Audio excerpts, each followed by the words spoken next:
Across the windswept hills of northern England, where clouds drift low over moss-covered cliffs, there stretches a long gray line of stone Hadrian's Wall. Once it marked the edge of the Roman world.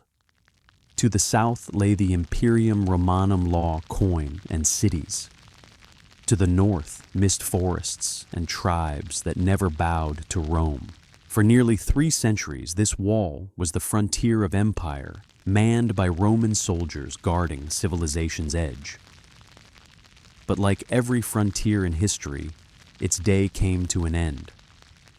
And in the fading light of Hadrian's Wall, something extraordinary happened. The soldiers did not leave. They stayed. And from the ruins of a fortress, they built the foundations of a new native power, Burdoswald, where Rome became Britain. Burdoswald Fort, or Banna in Latin, lies toward the western end of Hadrian's Wall. It was once home to about 1,000 auxiliary soldiers charged with holding the border. After 410 CE, when the Roman legions withdrew to the continent, Burdoswald should by all logic have been abandoned. Yet archaeological digs of the 20th century revealed the opposite. It had never been deserted. In 1987, archaeologist Tony Wilmot, a man known for his sharp eyes and remarkable patience, began excavations there. He did not expect to uncover the most vivid evidence yet of a transformation from military to local rule, from Roman to British. When Wilmot's team began digging through the old granary, the fort's grain store, they expected to find the final layers of Roman debris. Instead, they uncovered something else, a perfect rectangular outline nearly 30 meters long, running the length of the building. 12 post holes lay in precise alignment like ancient notes written on a staff. It was not a warehouse. It was not a barracks. It was something the Roman world had never planned for, and it was enormous. When archaeologists began to understand what they were looking at, the realization came slowly, almost reluctantly. The structure rising from the ruins of the fort did not fit any Roman category. It did not follow military symmetry. It was not aligned with supply storage or troop movement. It was not efficient in the Roman sense. It was the first thing you would see as you came through the gateway, Tony Wilmot later recalled. And that detail mattered, because placement is never accidental. A great timber hall thatched with straw and built atop Roman stone foundations dominated the entrance. Its scale was unmistakable. This was not a private dwelling. It was not improvisation. It was declaration. Stone that once supported imperial discipline now bore the weight of something older and something new. The ground beneath the hall had been carefully prepared. The floor was leveled, packed, and reinforced.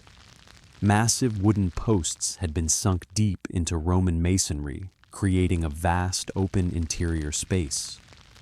There were no internal partitions, no corridors, no attempt to divide function from symbolism.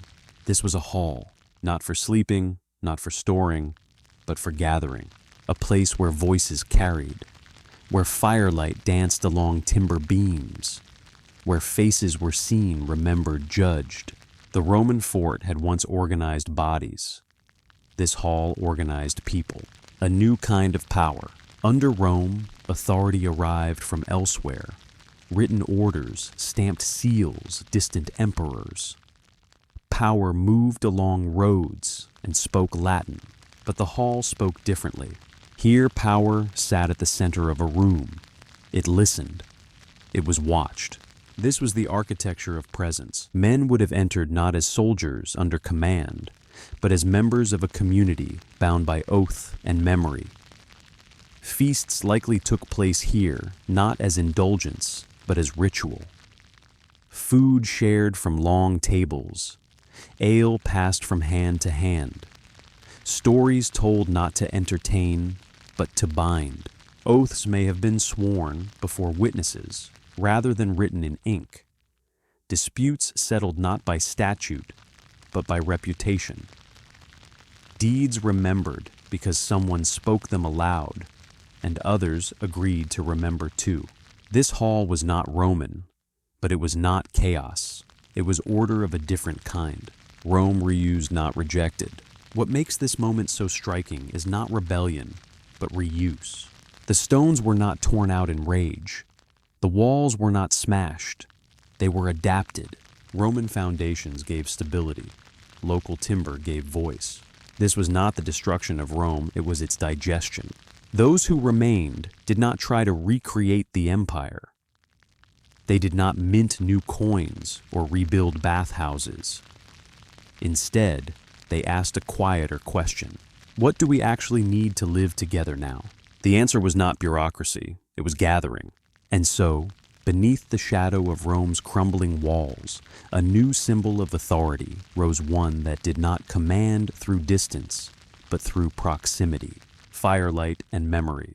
At night the hall would have glowed, fire crackling at the center, smoke drifting upward through the thatch, shadows stretching and folding across wooden pillars. Outside the Roman walls stood silent, cold, no longer speaking the language they once enforced. Inside, voices replaced inscriptions. Here stories were currency. Here lineage mattered more than rank. Here courage was measured by who remembered it. This was the social heart of a world no longer held together by empire. And in such places around fires and halls built of wood and memory, names begin, not written, spoken, repeated. Perhaps it was here in the firelight of northern nights that someone first whispered the name of a king who was not Roman, a leader who did not rule from marble palaces, but from a hall where everyone could see him, a figure whose power came not from law but from loyalty. Arthur, whether the man existed, matters less than the moment that made such a name possible, because halls like this were not just buildings. They were the birthplaces of medieval imagination. Rome had ruled Britain with stone and silence. What came after ruled with voice and flame. And in that transition from barracks to hall, from command to council, from empire to memory, a new world quietly took shape. From soldiers to lords, the great question Wilmot asked was, who built this hall? If the legions had departed, who had the skill and authority to organize such a project? The answer likely lies with the men who had once served there. Nothing in the archaeological record shows they left. On the contrary, the soil layers prove Burdoswald was continuously inhabited. These were local soldiers, Britons Romanized, who stayed with their families. They no longer drew pay from Rome, but they inherited command land and the loyalty of those nearby. A new hierarchy emerged. Centurion became chieftain commander, became petty king. Military power evolved into administrative rule. They no longer represented an empire. They governed in its memory. Wilmot called this phenomenon the tax to protection transition. When imperial structures collapsed, the people still needed safety land management and leadership. The former soldiers filled that void. They no longer collected taxes for Rome. They gathered protection dues for themselves, an early form of feudal obligation. Rome had once said, pay tribute and be protected. At Burdoswald, that principle endured, only the speaker changed. It was a peaceful metamorphosis, driven not by conquest, but by necessity, a living fort. Deeper excavations revealed domestic debris, hearth ash animal bones, burnt barley grains, and coarse local pottery. Signs of a thriving settlement, not a deserted post. Children's bones, livestock, remains, butcher marks, evidence of life, not abandonment. The 3-meter-high walls that once guarded the empire now enclosed a small, self-sustaining kingdom. People farmed the slopes, grazed sheep. Outside the walls, lived in timber houses within them. Burdoswald, once Rome's last line, had become a fortified village, a Brittonic stronghold, where many imagined desolation after 410 modern data tells another story. Along much of Hadrian's wall, signs of continued habitation appear: hearths, rubbish pits, wooden floors. The frontier did not vanish. It adapted. A chain of forts remained active, each sustained by its own community, a network of self-governing northern enclaves. Forts like Berdoswald, Vindolanda, and Housteds may have stayed connected through kinship and trade, forming a belt of small strongholds ruled by early border kings, the first local rulers of post-Roman Britain. The landscape that never slept. To understand the world around Berdoswald, archaeologist Petra Dark of the University of Reading analyzed pollen samples from nearby Cragloff Lake. If the land had been abandoned, the forest would have returned and tree pollen would have surged. But the results astonished everyone. There was no sign of massive woodland recovery after 410. In fact, agriculture intensified in some zones. That meant people were still farming, still tending the land, even after Rome vanished from the map. The fields of Berdoswald never went wild. Instead of a dark age, this was a continuing age, an age of quiet persistence. The birth of the hall culture.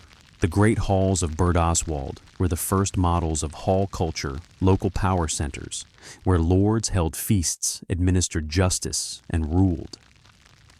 From there, the pattern spread across Britain.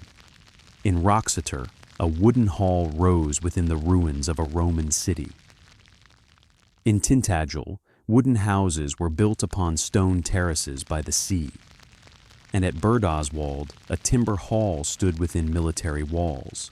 All tell the same story. The Britons were learning to rule themselves. With no empire left to serve, they turned Rome's legacy into the scaffolding of their own authority. From these halls came the social and political framework of early medieval England, where empire became memory. Stand atop Berdoswald's wall today at sunset, and you'll see a landscape of mist, yellow grass, and ancient stone. No guards, no horns, no iron-shod boots, only the wind. Yet in that wind, one can almost hear the old rhythms, the hammering of tools, the cries of children, the bleating of sheep in the valley. The wall was not merely a geographic boundary. It was the border of memory, the line where empire ended and identity began. For historians, Berdoswald stands as irrefutable proof that post-Roman Britain did not collapse into chaos. Instead, it quietly rebuilt itself. Roman commanders became native lords. Border forts became the prototypes of castles. And the tax for protection system became the seed of early feudalism. In other words, at Hadrian's Wall, Rome did not die. It evolved. Beneath Hadrian's Wall, that endless gray line of stone, the fallen empire's frontier, lies a still lake nestled between two weathered green hills, Cragloff. From above it looks like the eye of the past, an eye that has seen it all: Roman soldiers raising their forts, marching away the ones who stayed behind, and the centuries of wind sweeping over their ruins. But unlike human beings, nature does not write history in words. It records it in soil and pollen and grass seeds. The memory of nature. When archaeologists began searching for the truth about post-Roman Britain, they soon discovered a limit. No more written records, no coins, and the stones themselves could tell only half the story. If we wanted to know how people truly lived, whether they still plowed their fields or if the forest had returned, we would have to ask nature. And in nature, nothing remembers more faithfully than pollen. Every year, millions upon millions of grains of pollen drift invisibly through the air. They rise from grasses and trees, from flowering weeds and cultivated crops. They travel on wind currents no one feels. They settle silently on water, on soil, on stone. Most are never noticed, but some fall into lakes and wetlands, sink through still water, and become trapped in mud. There, year after year, century after century, they accumulate layer upon layer, each season sealing the last. If you drill carefully into those layers, something remarkable happens. You do not find ruins. You do not find weapons or coins. You find memory. Each layer becomes a page in a silent history book, which trees grew in a given decade, which crops were planted and harvested, when fields were worked, when they were abandoned, and when slowly the forest reclaimed the land. Pollen does not lie. It does not exaggerate. It does not romanticize collapse. It simply records what was there. Petra Dark and the Pollen of Time. In the mid-1990s, Petra Dark, an archaeologist and environmental biologist at University of Reading, began a project that would quietly challenge one of the most entrenched assumptions in British history.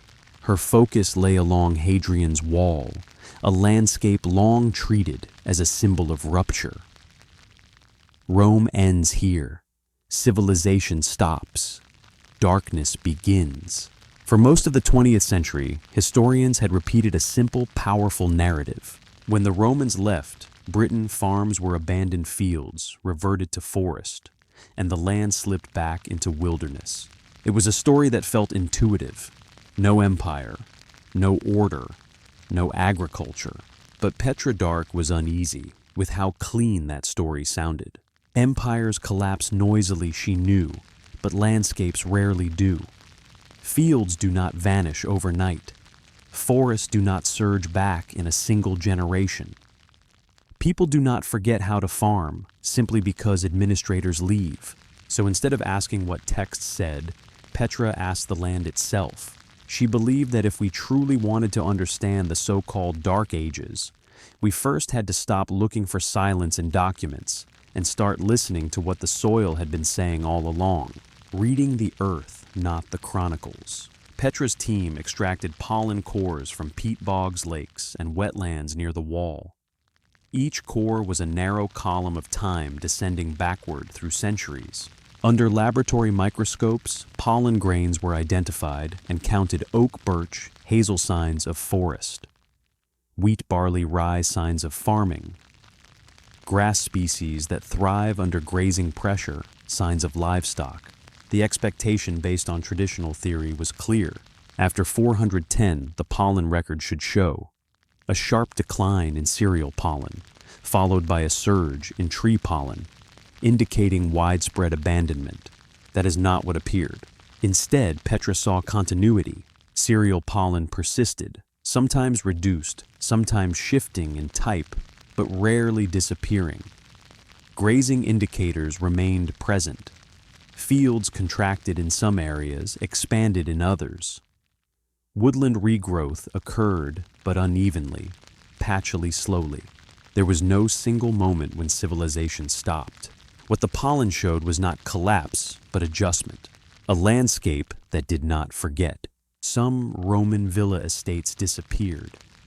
Large centralized agricultural systems dependent on taxation and long-distance distribution broke down. But in their place emerged something quieter: small holdings, mixed farming, localized food production adapted to community needs rather than imperial quotas. The land did not fall silent. It changed its accent. Petra Dark's work suggested that many communities along Hadrian's Wall continued farming for generations after Rome's withdrawal. Not at imperial scale, not with marble buildings or coin-based markets, but with plows, animals, and knowledge passed hand to hand. The Dark Ages, as seen through pollen, were not dark at all.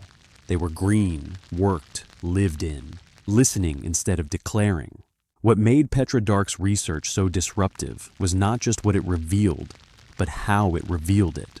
Pollen analysis bypassed written bias. It did not rely on Roman chroniclers mourning their own absence.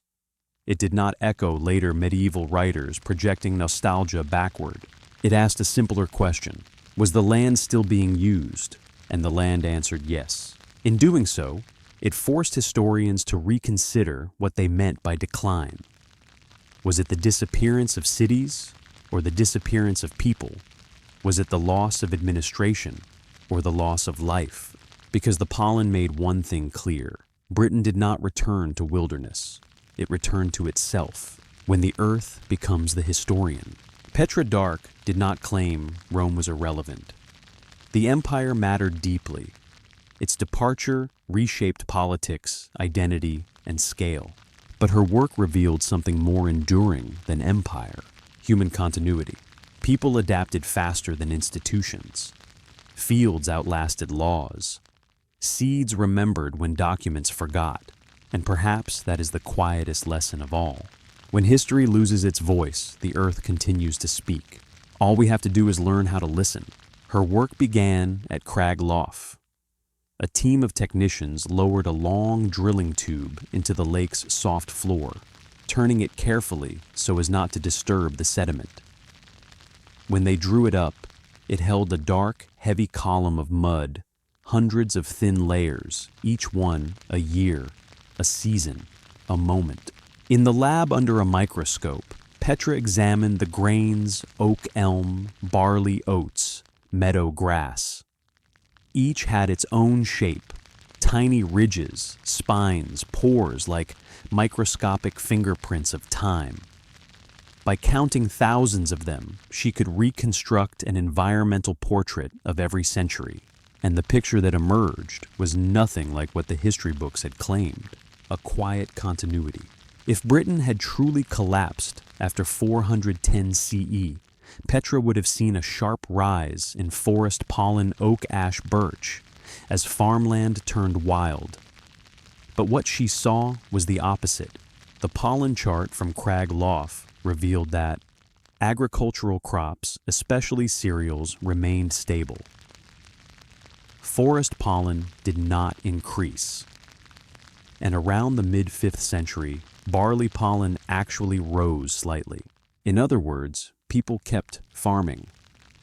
They did not abandon the land.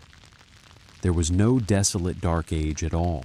Petra's conclusion was simple but revolutionary. There was no massive woodland regeneration after Rome. People carried on farming. Pollen, she said, is history's most honest witness, untouched by politics, unmoved by emotion, unable to rewrite the past to please any empire. If the earth is plowed, cereal, pollen remains. If the forest returns, oak pollen dominates. But at Crag Lough, neither pattern appeared. In fact, in some zones near the wall grass and cereal pollen even increased, suggesting that new fields had been cleared after the Romans left. In short, the Britons didn't just hold their ground, they expanded it. They fed themselves, managed their own land, and sustained an agricultural economy without imperial control. The collapse that never came.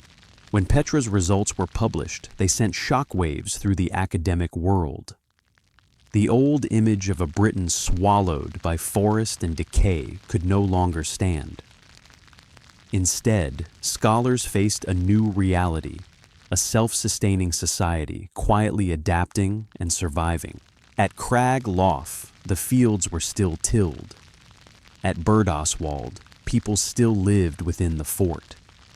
At York, the pottery kilns still burned. At Wroxeter, the great hall still glowed with firelight. All of it pointed to a simple but profound truth. The fall of an empire does not mean the fall of its people. The wider landscape speaks. Crag Lough was only the beginning.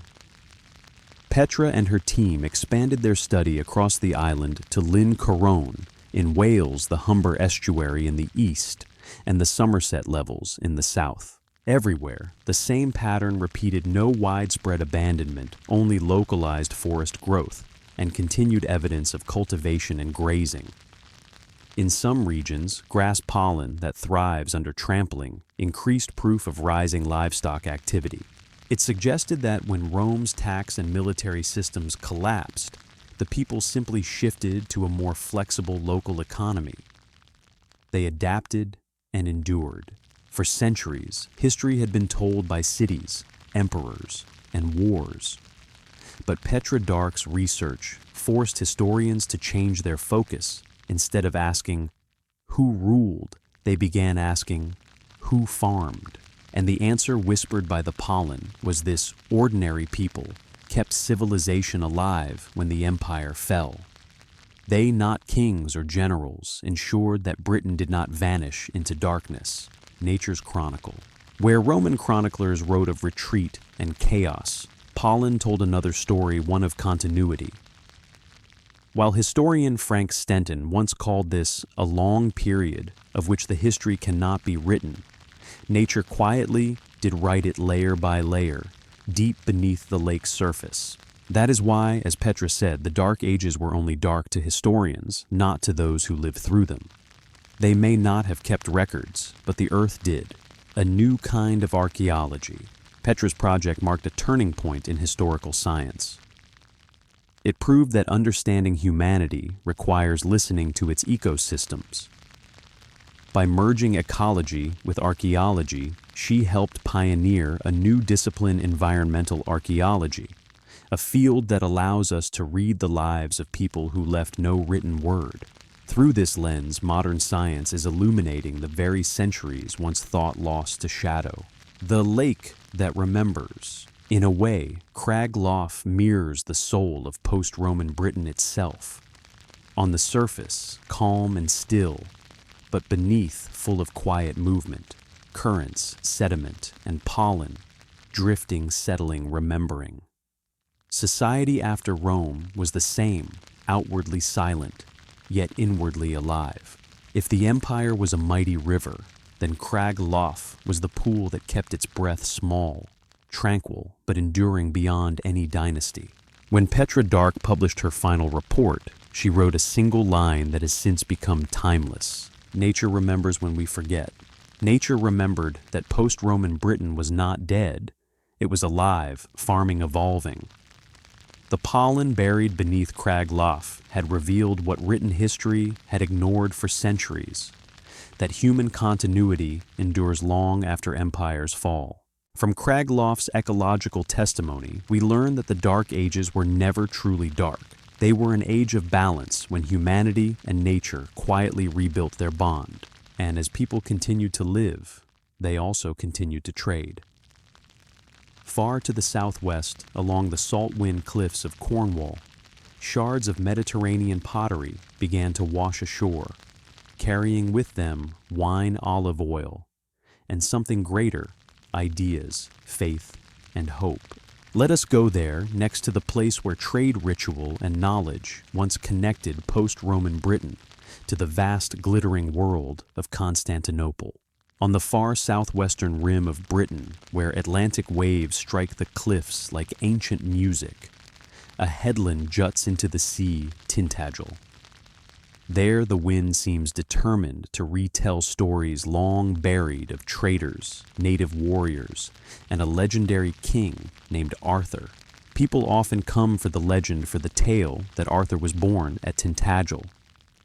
But behind the mist of myth lies an archaeological truth even more compelling here in the 6th century, amid the so-called Dark Ages. Britain opened a door to the Mediterranean world and sparked a new era of exchange across shores that once seemed impossibly far apart. For medieval people, Tintagel was sacred ground. In the 12th century, Geoffrey of Monmouth wrote in Historia Regum Britannia, "Here Arthur was conceived in a castle above the waves." That line made Tintagel a shrine of literature and imagination. Yet the castle visitors see today, the gray, moss-veiled walls, was built only in the 13th century by the Earl of Cornwall. The real Tintagel of the Dark Ages lies deeper beneath turf and charred post pads, under thousands of pottery shards that still catch the light like sun from distant shores. In the 1980s, a major fire swept across the summit of Tintagel Castle. At the time, it was treated as an environmental disaster, another scar on a windswept headland already battered by centuries of weather. The flames raced through thick grass and scrub, leaving behind blackened earth and drifting smoke. When the fire finally died, the landscape looked emptier, stripped bare, But it was in that bareness that something unexpected appeared. As the ash settled, archaeologists surveying the site noticed faint square discolorations in the soil, subtle stains that had been invisible beneath centuries of turf. At first, they seemed random. But as more ground was cleared, a pattern emerged. The stains aligned. They repeated. They formed shapes that did not belong to nature. When excavation began, astonishment followed. Beneath the scorched surface lay dozens of house platforms carefully leveled into the rock. Low stone walls traced the outlines of buildings long vanished above ground.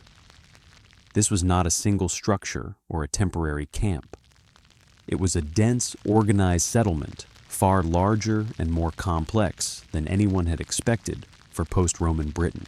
Then came the fragments. Thousands of ceramic sherds surfaced from the soil, far more than would be expected from an isolated coastal site.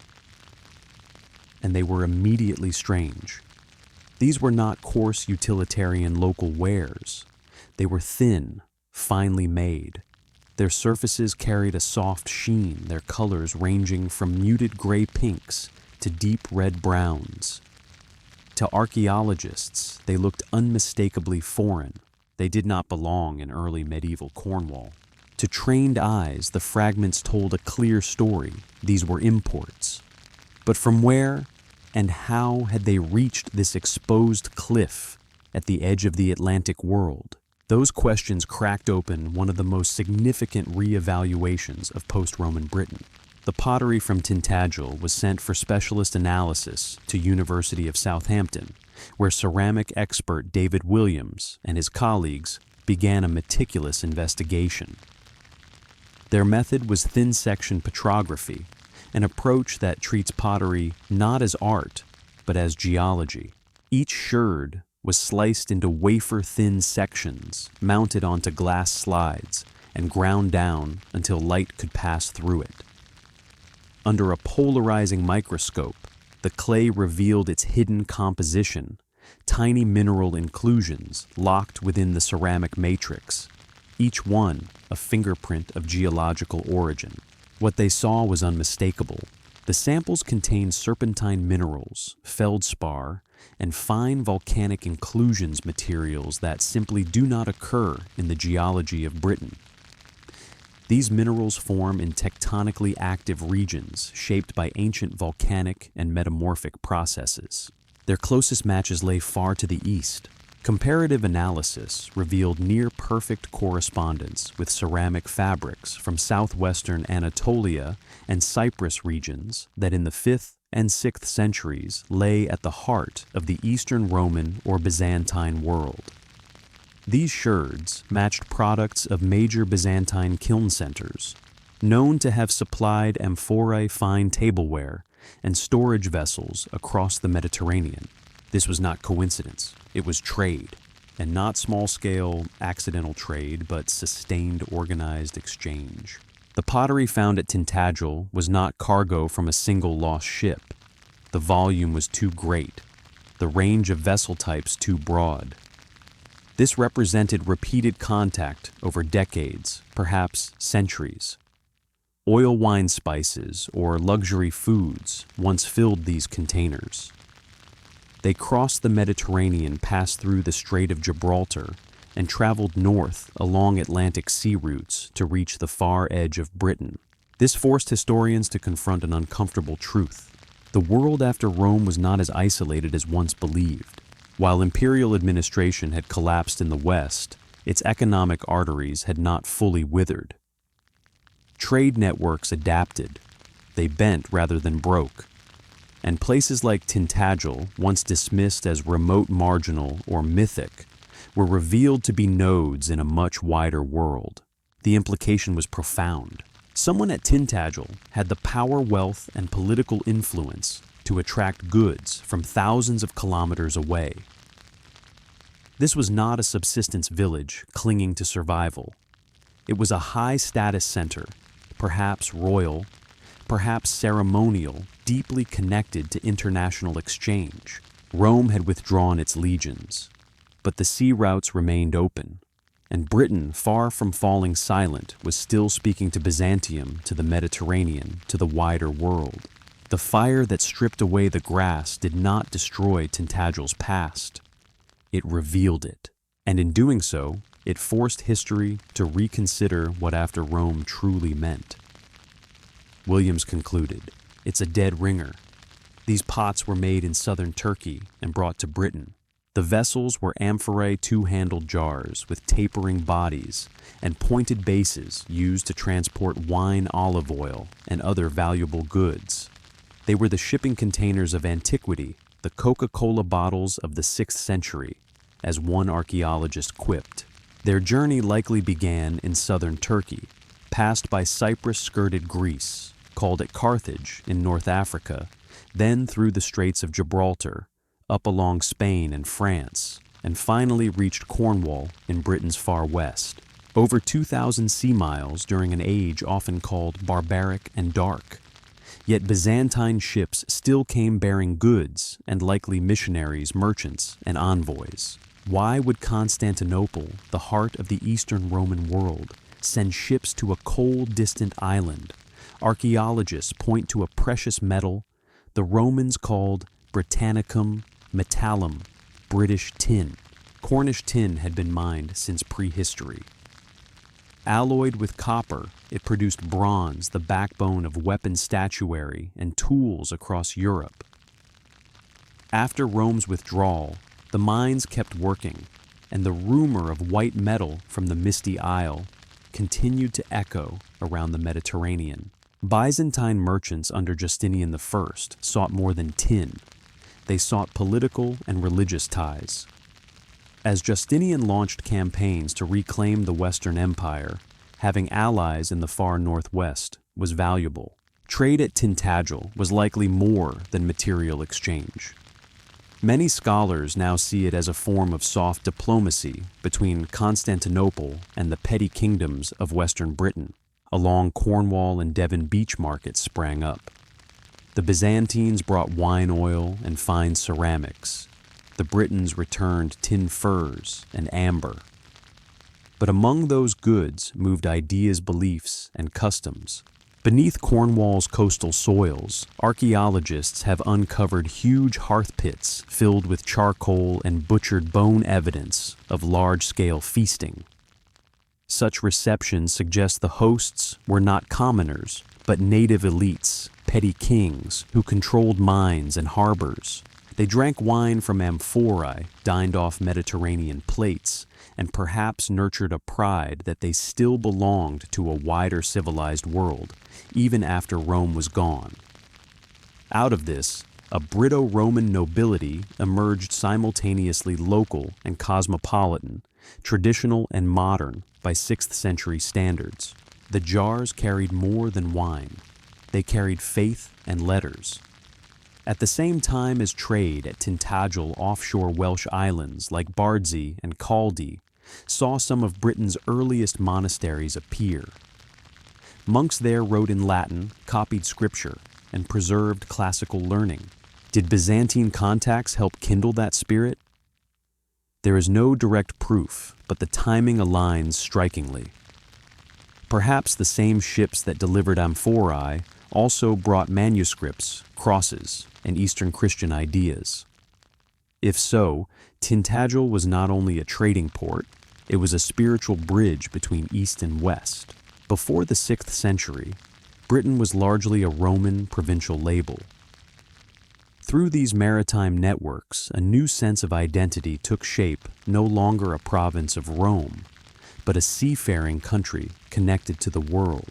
Amphorae found from Tintagel to the South Welsh coast and across Devon map out a cohesive cultural and commercial web, a Britain that was independent but not isolated, laying foundations for the maritime openness that would define it for the next millennium. No account of Tintagel is complete without King Arthur. There's no evidence he lived here, but his symbol mirrors the age a Britannic ruler, heir to Roman habit, fighting between old and new, defending order in a storm of change.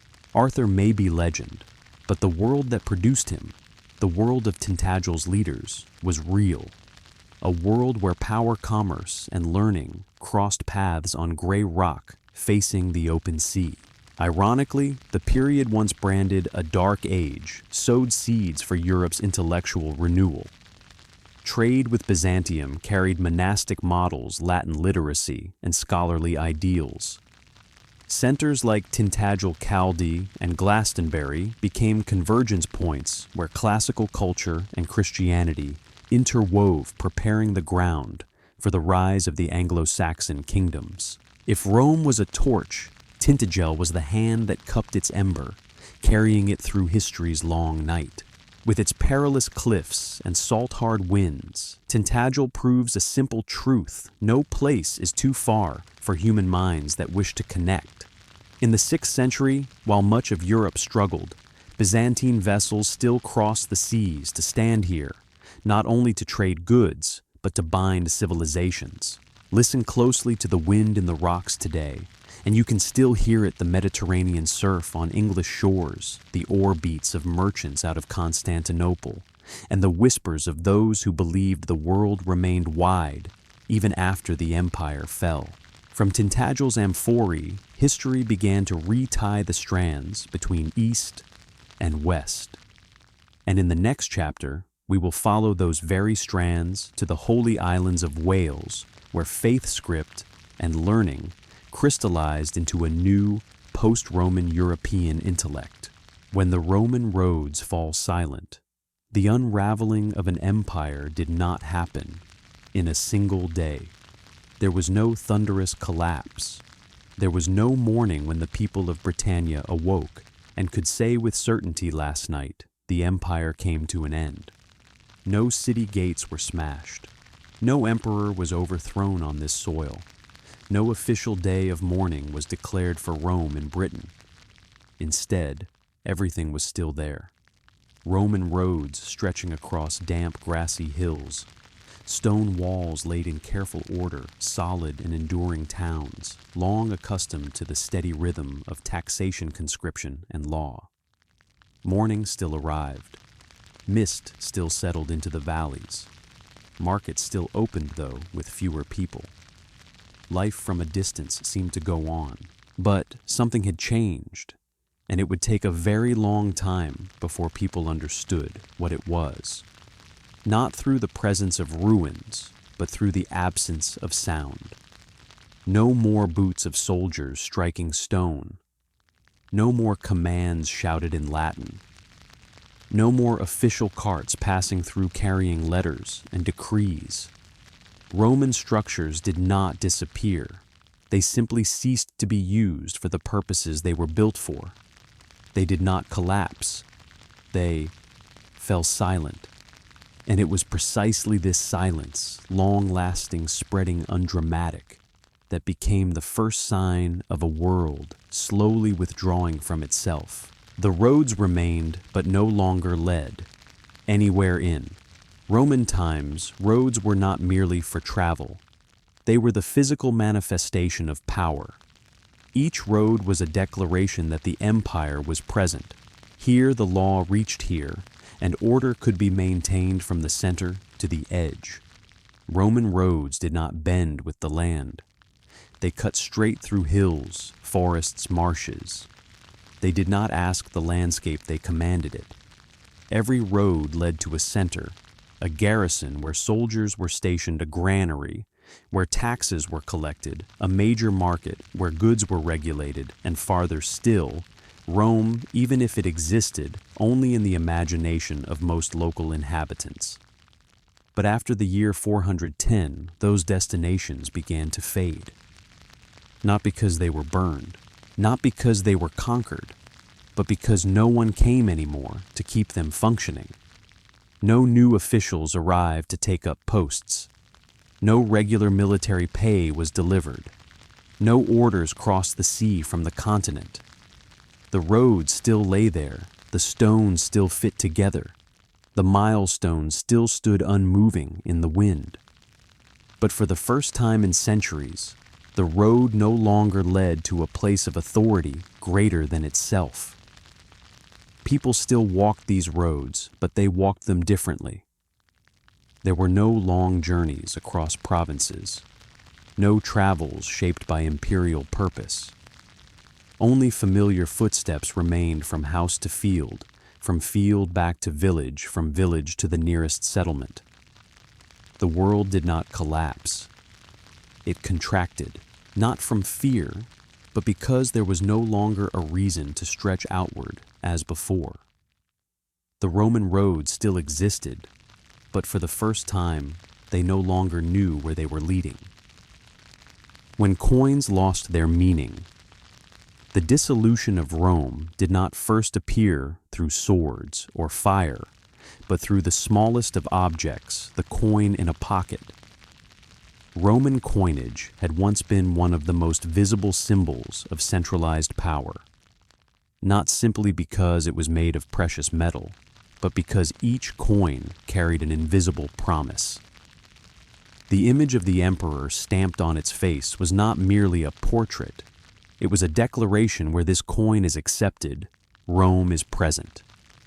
The value of the coin did not lie in the weight of silver or bronze, but in the belief that the army would protect order, the law would enforce acceptance, and the empire would endure long enough for that promise not to be betrayed. But when the empire withdrew, the first thing to unravel was not the metal, but collective trust. No legions remained to guarantee security. No officials remained to collect taxes or distribute pay. No Roman legal system remained strong enough to compel everyone to accept the same abstract value. The coin therefore became a strange object.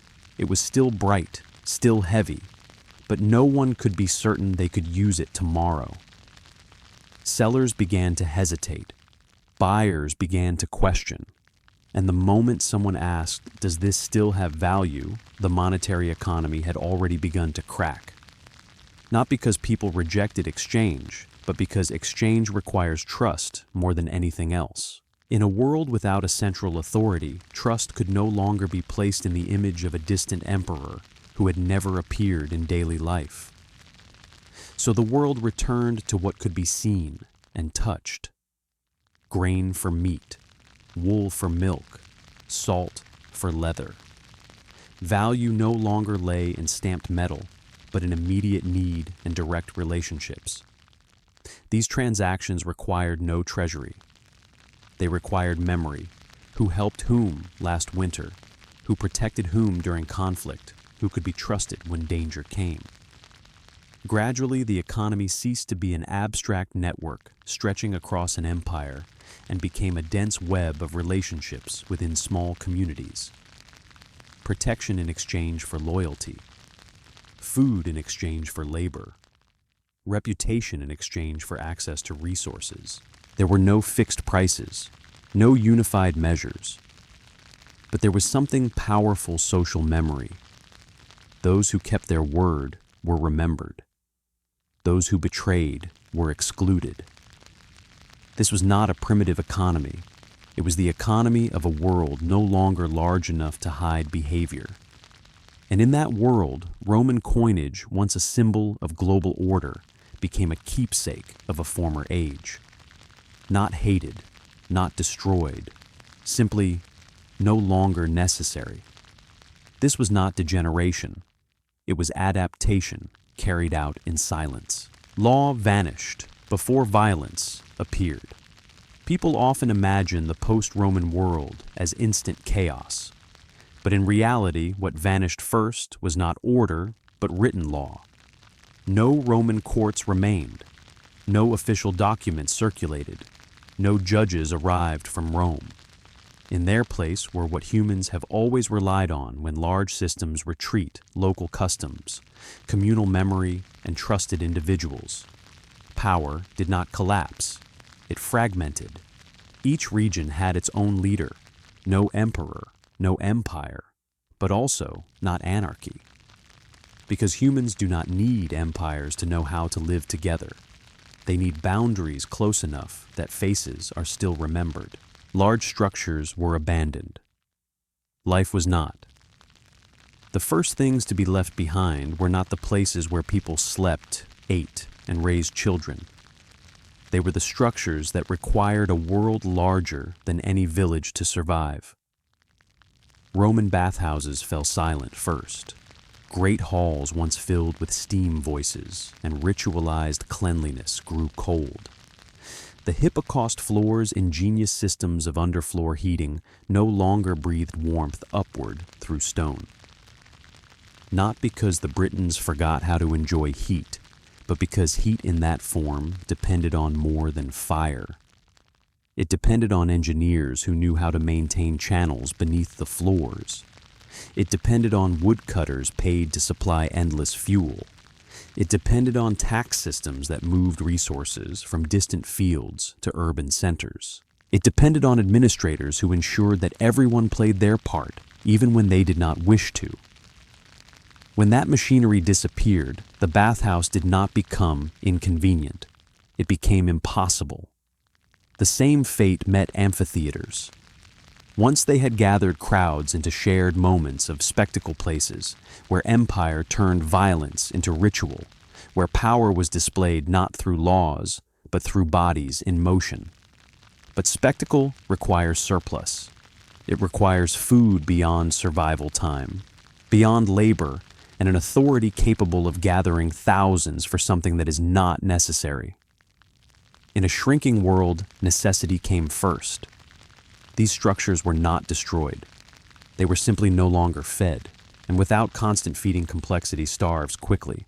What remained were homes, small, uneven, built close to the ground. Houses where smoke escaped through holes in the roof, where fire was not hidden beneath stone floors, but burned openly, where warmth came from proximity rather than infrastructure. People moved closer together, not because they feared one another, but because closeness was efficient. A single hearth could warm many bodies. One fire could cook heat and gather a family at once. Life reorganized itself around what could be sustained with the hands available. This was not regression, it was recalibration. The Roman world had been a triumph of scale, but scale demands constant coordination. When coordination fails, scale becomes fragile. Smaller systems endure because they ask less. So the people adapted, not with declarations, not with ideology, but with quiet decisions repeated every day. Which building is worth repairing? Which one is too large to keep alive? Which space still serves the living? The answer was always the same. What is closest to the body survives longest. This was not the decline of humanity. It was the end of excess. A civilization did not fall into darkness. It shed what it could no longer carry. And in doing so, it revealed a truth that history often forgets. When great systems disappear, life does not vanish with them. It simply becomes smaller, warmer, and closer to the ground. When Rome became memory, the first generation after 410 still remembered Rome as something solid. They remembered officials in formal dress coins stamped with imperial faces, laws spoken aloud and enforced by men who did not belong to the village. Rome to them was not an idea, it was a presence. The second generation inherited Rome differently. They knew it through voices rather than orders, through stories told beside the fire about roads that once led farther than anyone now traveled, about baths that were once warm in winter, about a time when authority arrived on horseback, bearing seals and parchment. Rome became narrative, not structure. By the third generation, Rome had crossed an invisible threshold. It was no longer remembered. It was imagined. Children grew up who had never seen a Roman official, never held a coin, whose value depended on a distant emperor, never heard Latin spoken as the language of command or law. Latin survived, but only in fragments carved into stones, woven into prayers, echoing faintly in words, whose meanings were already shifting. Rome ceased to be power, not because it was defeated, not because it was rejected, but because it was no longer required to explain the world. Memory, when it is not renewed by daily use, does not disappear at once. It loosens. It detaches from necessity. And once memory no longer organizes life, it becomes culture, and culture cannot command obedience. Rome became the past, and the past, no matter how magnificent, cannot rule the present. A pattern that repeats. This is not only a story about Rome, it is a pattern that returns again and again. Every system of power believes it will be remembered as permanent. Every generation raised inside a functioning structure assumes that structure is natural. But power lives only as long as it is encountered in daily life, in the way people work, trade, speak, and trust. When institutions retreat from ordinary experience, when symbols remain, but functions vanish, when language survives, but authority does not power, begins to fossilize. It turns into heritage, into monuments, into nostalgia. We often believe collapse is loud, but history suggests otherwise. Most systems do not end with a revolution. They end when children grow up without needing them.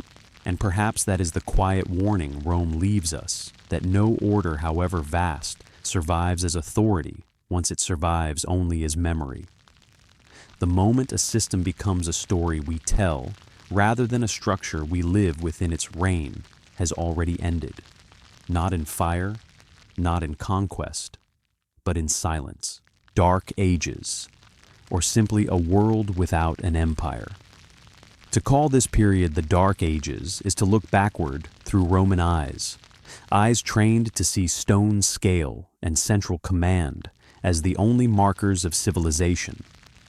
But history does not belong solely to those who build empires. It also belongs to those who survive their absence. From the perspective of the Britons who remained, this was not an age of darkness. It was an age of relocation, when light withdrew from marble halls and imperial forums and settled quietly elsewhere. It moved into wood, into longhouses raised by many hands rather than taxed labor, into fire hearths that burned not for spectacle, but for warmth and gathering, into spoken memory stories passed mouth to ear, night after night, shaped by rhythm rather than parchment. There were no great cities dominating the landscape, but villages tied closely to land and season. No emperor issuing decrees from afar, but communities negotiating order face to face. No official historians chronicling events in polished Latin, but storytellers preserving memory in cadence, metaphor, and name. This was not a world without structure. It was a world without scale. Order did not vanish. It shrank to human size. Law was no longer carved into stone tablets or enforced by distant authority. It lived instead in custom reputation and shared consequence. Justice was not abstract. It was personal because everyone involved would still see one another tomorrow. Knowledge did not disappear. It changed its medium. Skills were taught by demonstration rather than text. History survived in genealogy rather than annals. Wisdom traveled through proverbs, songs, and place names encoded in landscape and lineage. And because much of this life left little durable trace, no monumental buildings, no imperial archives, later centuries mistook silence for absence. But silence is not emptiness. It is simply history spoken more softly. History did not stop. It stopped announcing itself in Roman ways. The so-called Dark Ages were dark only to those who expected light to look like empire. To those who lived within them, this was a time of adaptation resilience and rerouting a world learning how to exist without a center. And in that quiet recalibration, new identities were forming. New languages were taking shape. New forms of belief, belonging, and memory were being woven slowly, imperfectly, but persistently. What followed was not oblivion. It was transformation. Not the absence of light, but a different kind of flame. A twilight that lasted for generations. Rome and Britain did not die in 410. It faded like a sun setting very slowly. There was no final moment. Only silent roads' walls repaired by local hands and children growing up in a world that no longer needed Rome to stand. And within that long twilight, something new began to take shape. Not an empire, not darkness, but another Britain, unnamed, unwritten, yet already carrying memory. And from here, light would return, not dazzling, but enduring. ChatGPT said, "The wind off the Celtic Sea carries the scent of salt and kelp across damp cliffs and comes to rest upon two small islands off Britain's western coast, Calais and Bardsey. Seen from the mainland, they are only lonely streaks of rock in a gray mist where waves break and gulls wheel."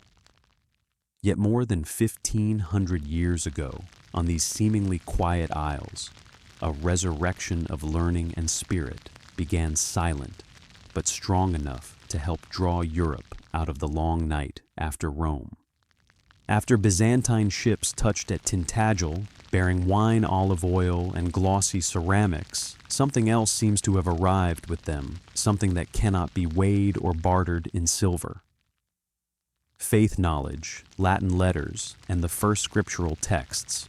Alongside the commercial bustle at Tintagel, scattered records tell of a curious current from the Mediterranean flowing into Wales, itinerant monks bearers, not of trade goods, but of inner light. They brought codices, wooden crosses, and the conviction that one could find God in the solitude of nature. The native Britons, whose beliefs blended Roman and Celtic elements, received them with hospitality. And on the small offshore islands, Britain's earliest monasteries took shape.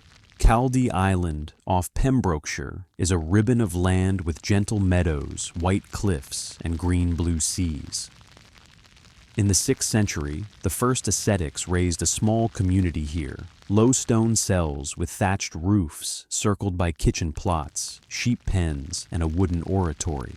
No high walls, no fortress, only silence. Calday was not built to withstand attack, but to listen to the sea, the wind, and the echo from the other world where they believed God speaks.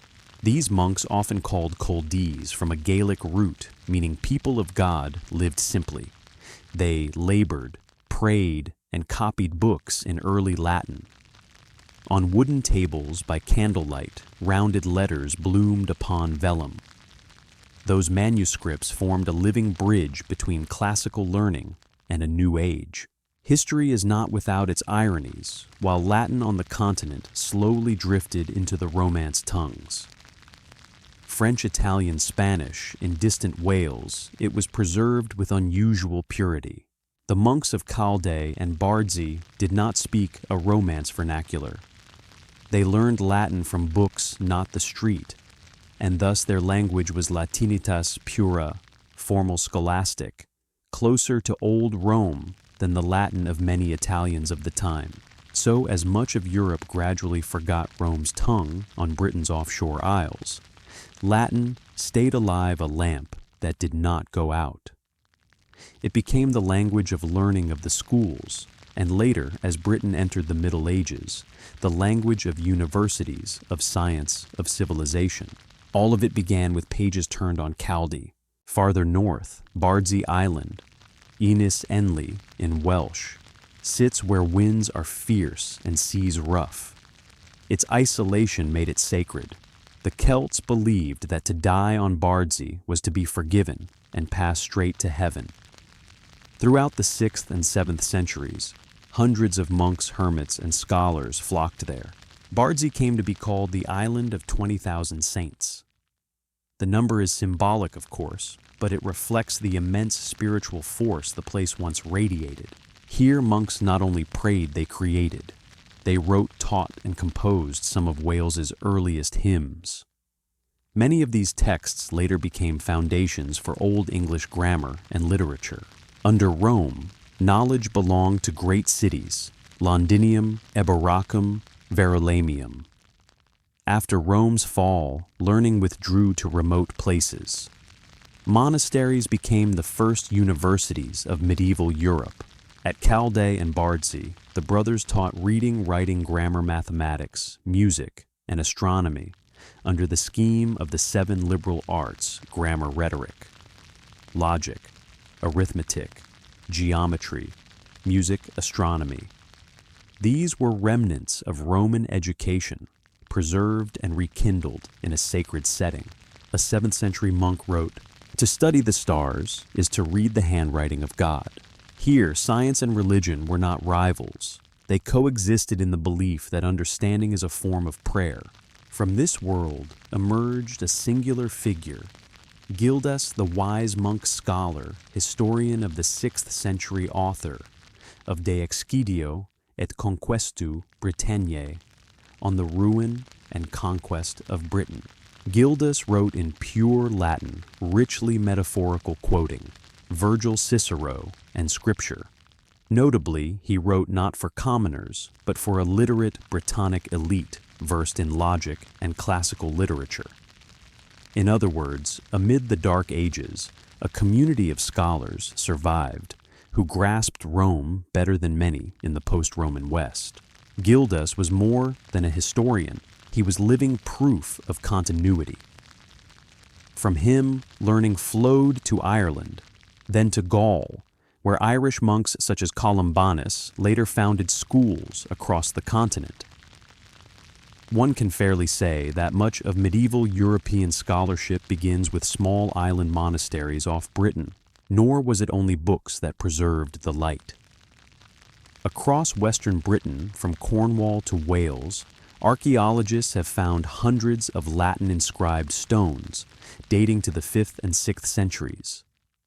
Their brief epitaphs carry simple prayers, Memoria Catici fili Genai, in memory of Caticus, son of Gina. Hic iacit Votiporigis sapientissimus princeps. Here lies Votiporic's most wise prince. These were not the work of Roman grandees, but of local people folk literate enough to carve their names in Latin. It shows that literacy spread, and Latin became the language of memory and soul, not merely of power. The monks of Calde and Bardsey believed that study is a highest form of devotion. As they copied line after line, they preserved not only letters, but Rome's spirit-reason order and beauty. From this arose a theology of intellect, where faith did not exclude knowledge, but upheld it. This is the seed of Europe's later universities, Oxford, Paris, Bologna, all heirs to that spirit. And the beautiful paradox is this: Europe's scholarly light was not rekindled at imperial Rome, but on 2 small islands at the ocean's edge. By the 7th century, a monastic network stretched from Cornwall to Ireland, Scotland, and northern France. Monks traveled in small boats between islands, carrying books, hymns, and Latin. They were keepers of memory, archivists of the divine. Amid war, famine, and fracture, they still wrote, taught, and sang.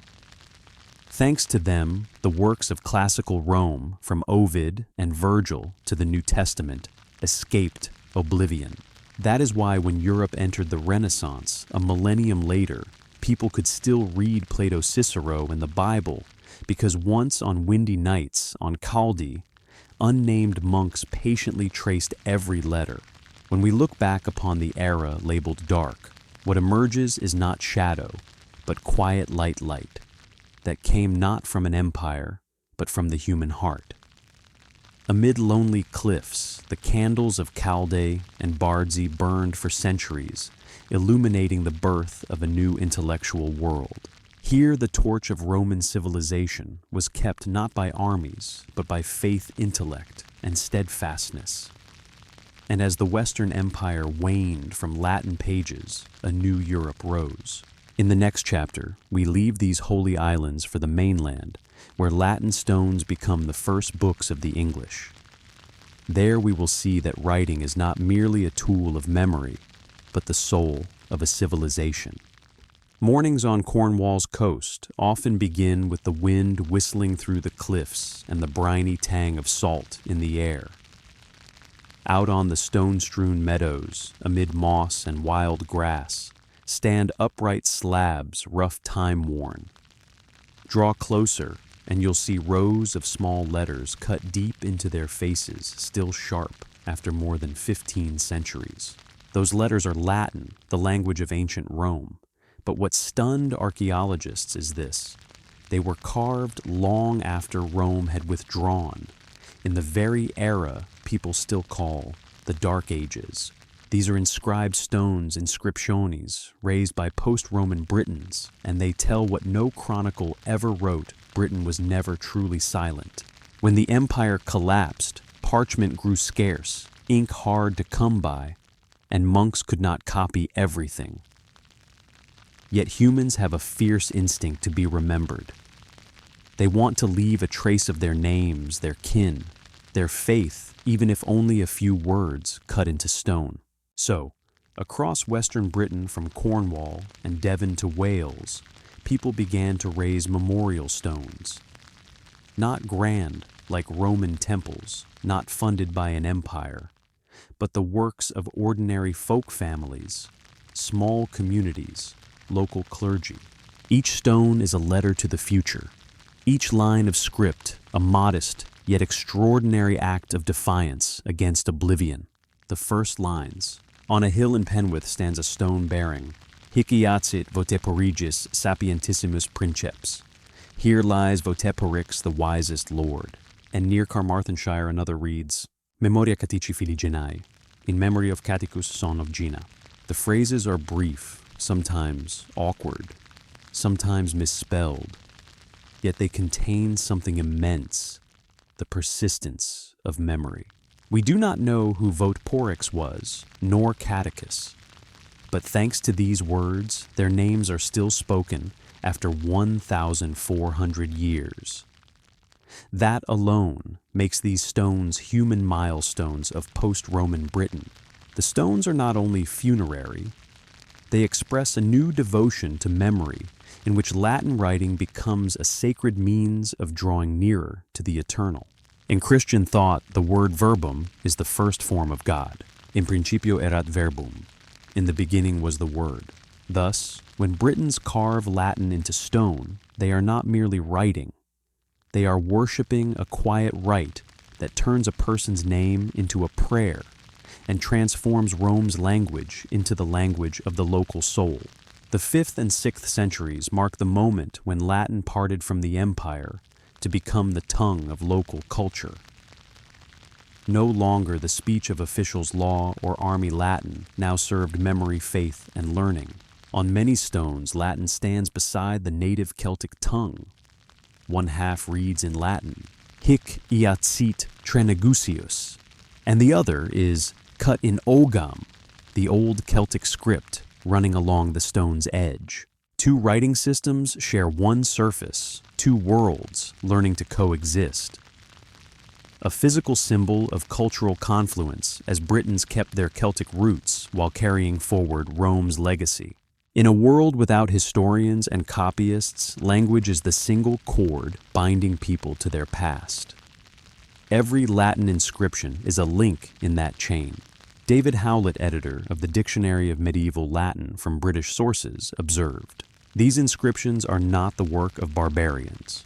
They are verse rhythmic, metrical, intentional." He found that many stones were cut in classical Latin meters, such as dactylic hexameter. Some lines can even be read in reverse and preserve their cadence-hidden poems in stone. For example, Casus hic iacet in hac area lapidum. Here lies Casus in this plot of stones. Read backward, it still forms a complete metrical line. The carvers were not merely literate, they were men of letters. Archaeologists have counted over 500 Latin-inscribed stones across Western Britain and Wales. Each stone is a story. Together, they form a vast open-air library where knowledge is not bound in books, but carved in rock. Words in stone do not yield to time. Paper burns libraries are sacked, but stone, the material with which people build empires, remains to tell the tale of the people themselves. Perhaps that is why historian Peter Solway once wrote, "In these stones, the Britons wrote not their fall, but their survival." For a people who had just lost an empire, the pressing question was, who are we? Language became the answer. Britons kept Latin as part of their identity, not to glorify Rome, but to define themselves. On the stones, the word filius son appears again and again. Hic iacit brohomagli filus Artorius. Some historians suggest that Artorius here may be a root of the name Arthur, and that these stones do more than name the dead, they witness a legend coming into being. Thus, from simple memorial lines, Latin became the language of Brittonic identity, a way to remember they were heirs to a civilization, and still carried its light into an era called dark. The stones also reveal a shift in Brittonic thought. From the plain here lies inscriptions grow more philosophical and devotional. In Christo pro anima eius, in Christ for his soul. Sapientia et caritas vincunt tempus. Wisdom and love overcome time. Such lines show that philosophic reflection and humanism sprouted even in centuries labeled dark. Writing is not only a tool, but a mode of thought, a way Britons shaped belief knowledge and the collective soul. As monks from Caldy Bardsey and Ireland moved inland, they read these stones and recognized how deeply Latin had taken root among the people. They began to collect copy and teach Latin using it as a foundation for theology and philosophy. Monastic centers at Bangor, Llantwit Major, and Glastonbury became cradles of early English learning. There, the old stones served as teaching texts, proto-readers of England's literature.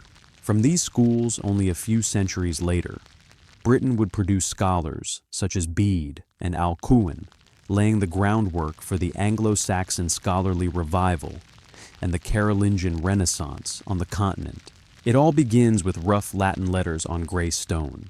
If earlier chapters showed how commerce and faith kept Britain alive through the long night, these stones show that Britain's soul had learned to write and never stopped speaking. They testify to something profound, that civilization does not live only in walls and treasure, but in the desire to be remembered in words, in speech, in stone. In each Latin line, we see human endurance, people who, though empire was gone, still knew themselves, part of something larger, order, memory, and the light of learning.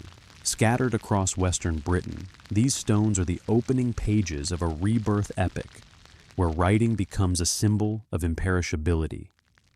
And from them, Britain steps into a new chapter where knowledge, religion, and language blend into a single culture. In the next chapter, we will enter the intellectual heart of this era, Oxford, York, and the first monastic schools where the Latin lamp is refined into the torch of medieval European learning. On the glass-calm surface of the Thames, dawn mist spreads like a silver veil. Out of it, the tiled roofs and bell towers of Oxford slowly emerge. But if you imagined this scene in the 6th century, you would see no stone spires, no libraries, no students.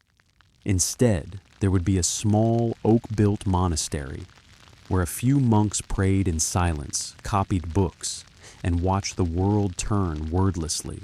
No one knows exactly when Oxford began to learn, but historians agree it did not start as a university.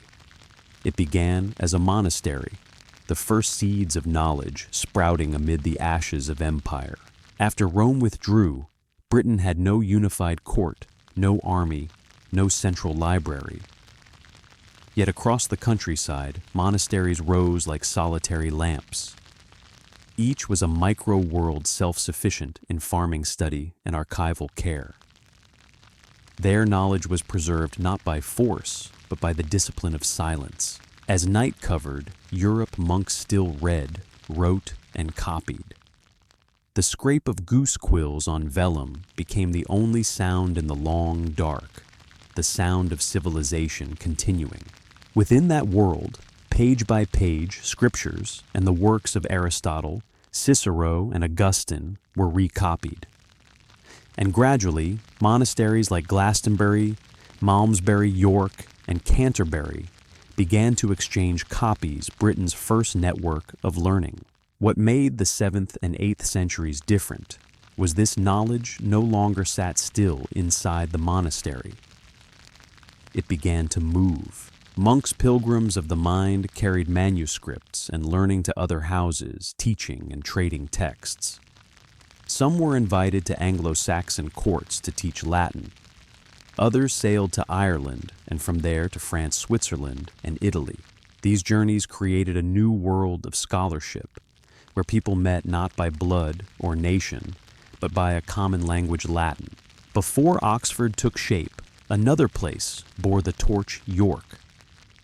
Under Bishop Egbert and his famed pupil, Alcuin York's monastery became the greatest center of English learning in the 8th century.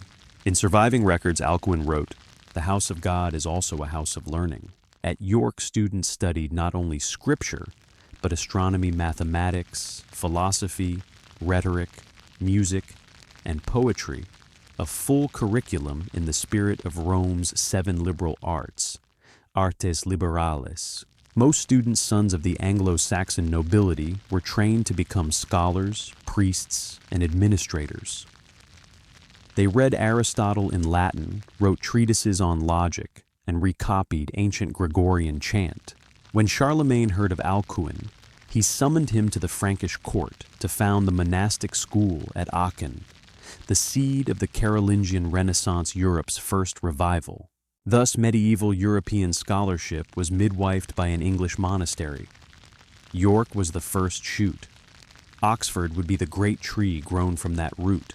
Latin was the golden thread binding all scholarly centers together. Through it, a monk in York could correspond with a brother in Tours or Rome and be understood. Through it, a monk in Malmesbury could read Virgil without translation. Language itself saved learning from fracture. In a world torn by wars, borders, and sects, Latin was the one remaining united realm. Manuscripts traveled by sea, by river, and through time.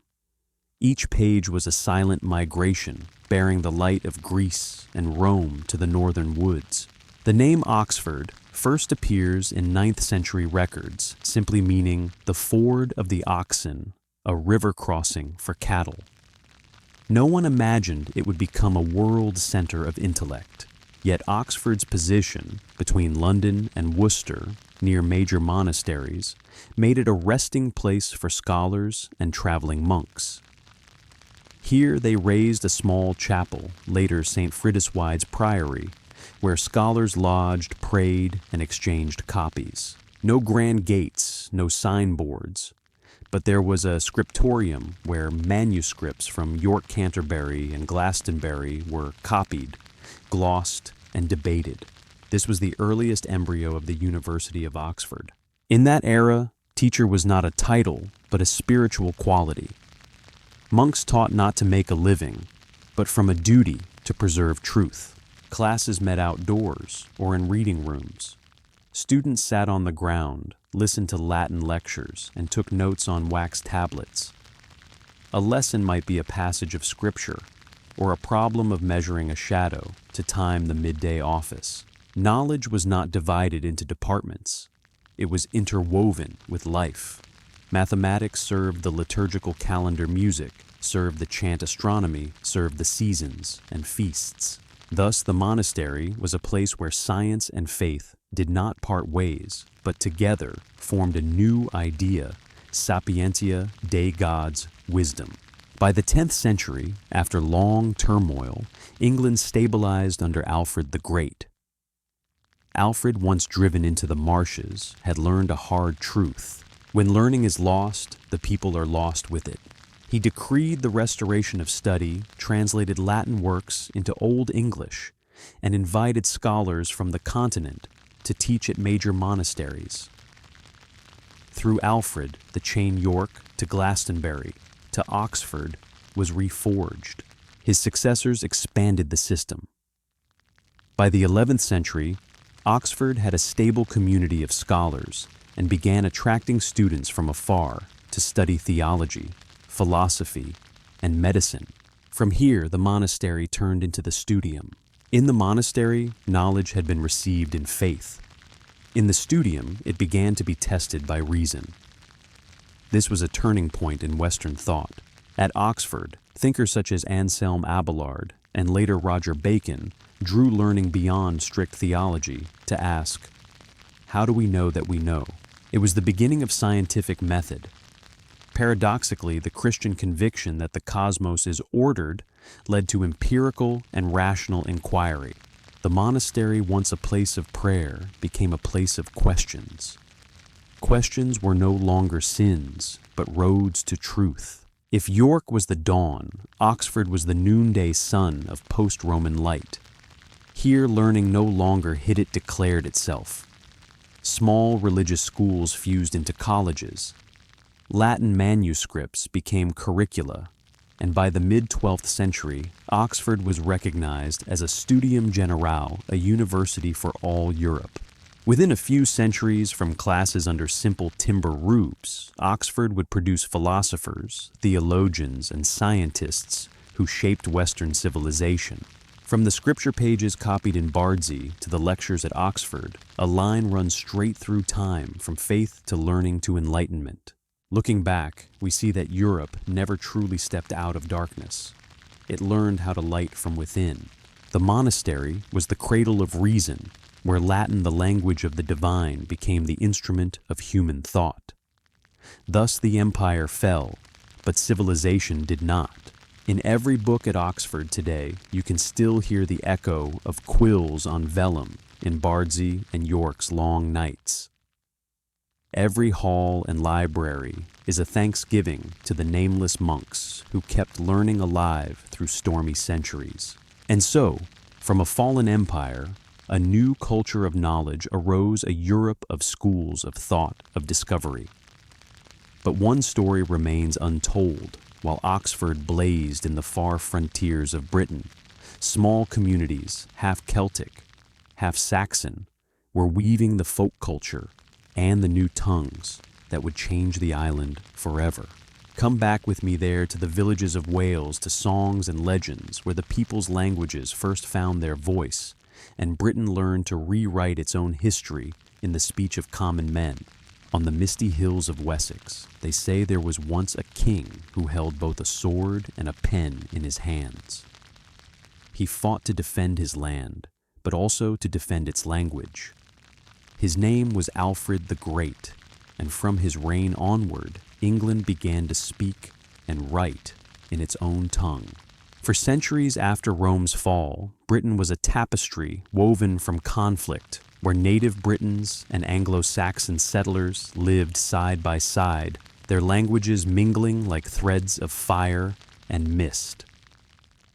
Latin Celtic and Old Germanic coexisted within villages only miles apart. In the West, Britons still sang in Old Welsh melancholic hymns that rose and fell like sea waves. In the East, Saxons spoke their rough, consonant-heavy tongue, carrying the rhythm and music of the North. And in the monasteries between the lines of Latin scripture, monks whispered their prayers in local speech, a small, unshakable human habit. Amid that chaos, language became the final refuge of identity. When empires vanish and walls crumble, only the spoken word remains something no conqueror can steal. The post-Roman British voice was a strange hybrid. In the West, Wales and Cornwall, the Brythonic Celtic tongue still thrived. In the East, Germanic tribes from Denmark, Germany, and Frisia brought Old English. And in the South, Latin remained the language of monk's law and liturgy. Thus, on one small island, three great linguistic rivers met. And instead of erasing one another, they blended, soaked into one another, and evolved. The result was a new language, English born not in classrooms, but on fields, in markets, in churches, and in stories told beside the hearth. Before England had written literature, folklore served as its history. Traveling poet Scops moved from village to village, singing of warriors, kings, and forgotten battles. Each song was a fragment of collective memory, and the forge in which the people's voice was shaped. From that oral tradition came Beowulf, the first great work of English literature. Though written down later, it still carries the rhythm of a living tongue. It sounds fierce and rolling, like drums in the dark. Huet we Gardena in Geardagum. Listen, we the spear Danes, in days long gone. It is not merely a tale of monsters and heroes. It is the voice of a people learning to speak of themselves in their own words. When Alfred came to the throne in the 9th century, England was torn apart by Viking invasions, and most of its people had forgotten how to read or write. He understood that without learning, the kingdom would lose its soul. In the preface to his translation of Boethius's Consolation of Philosophy, Alfred wrote, "Learning has decayed in this land. We must bring light to the mind as the farmer kindles fire in his house when night falls." And so he began translating Latin books into Old English so that common people could understand scripture and philosophy in their own language.